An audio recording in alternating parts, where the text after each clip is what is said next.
Sound check. Okay, I think we are good to go. Is it overexposed? I don't know. This is going to be a last video on books for a while because I've been yammering about books for really long. It feels like at least really long to me.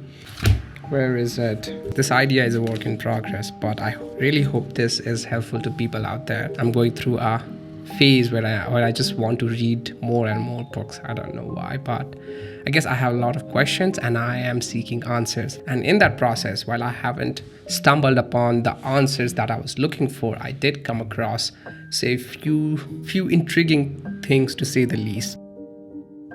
Have you watched the movie Inception? Because if you haven't watched that 10 or 12-year-old movie by now, then there are some spoilers ahead. 4, 3, 2, 1. We're now at the point of no return.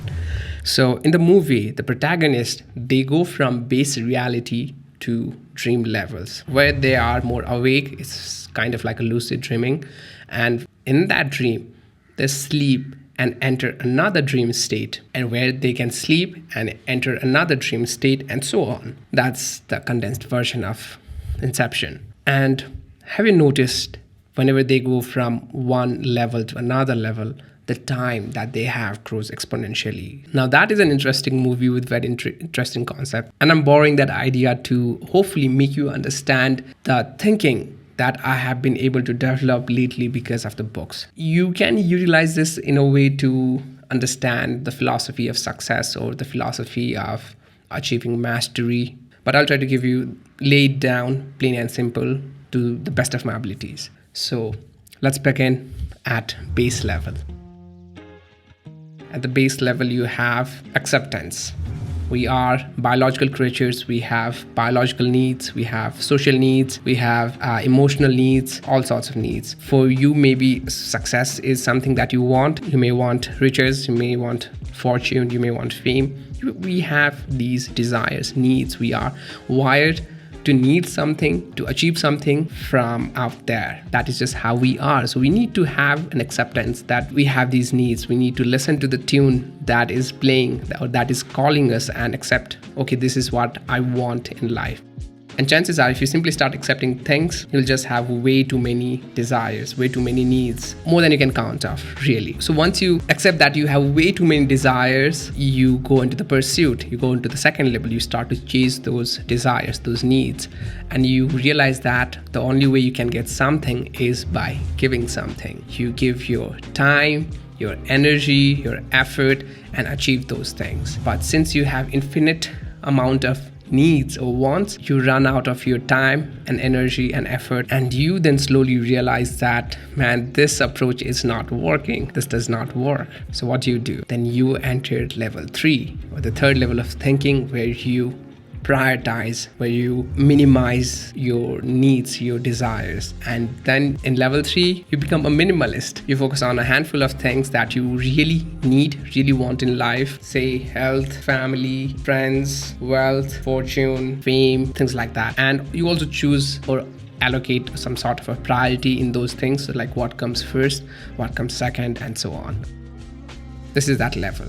All good? Up until here, you've narrowed down a handful of things and you've started sacrificing your time and energy to pursue those handful of things. But success doesn't come in easy, right? In order to be, say, a doctor or an engineer or a lawyer, you need to go years of academic study and then gain experience to be really establish yourself in that field. Hard work is simply not enough. You need to have patience, and that is the level 4, where you realize that patience is another key. But just having patience is not enough. You need to be patient with your results, but you need to be impatient with your actions. Gary Vee used to say micro hustle and macro patience.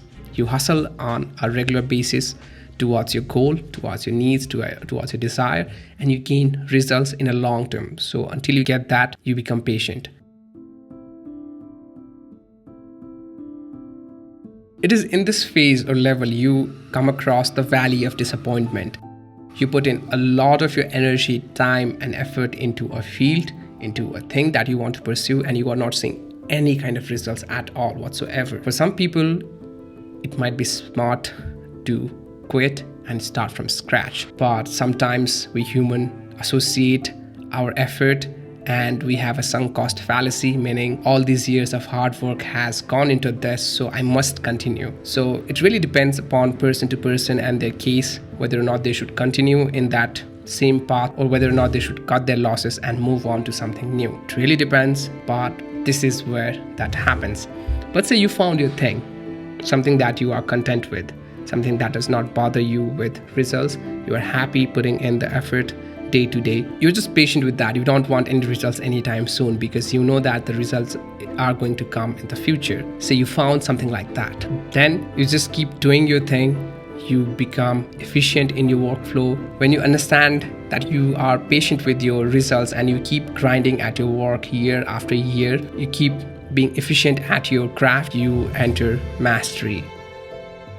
This is the tip of the iceberg that everyone sees, and all the years of hard work prior to that is hidden. It's under the sea. This is where a lot of good things will happen. You are able to effortlessly create a lot of things one after another, yet you may not still be successful in a traditional sense. Now, it really depends upon what are your metrics. If you are trying to measure your success by the money in your bank or followers in your social media, you may not be successful because you need another element in this whole equation, which is luck. Who was that painter who made Starry Night? Van Gogh? Vincent Van Gogh. Let's just say Van Gogh, because I don't have European pronunciation. He did achieve his mastery in his craft, but he was far ahead of his time, or maybe the timing was not right. I don't know whether he measured his success in terms of the fame that he wanted, or maybe even he deserved. Luck was not with him. The timing wasn't just right. It was only after his death, his paintings got immensely famous all around the world, and then he got the fame he deserved, but it was after his death. So this, in the sixth level of thinking, you accept that no matter how hard you work, no matter how much patient you become, no matter even if you gain mastery in your field, you might not achieve success if luck is not with you. It's tragic, it's paradoxical, but it is what it is. Let's just hope that in due course of time, everyone who is putting out their hard work into their fields, into their craft, into their degrees, whatever they have going on in their life and in career, it yields them their results. Good luck.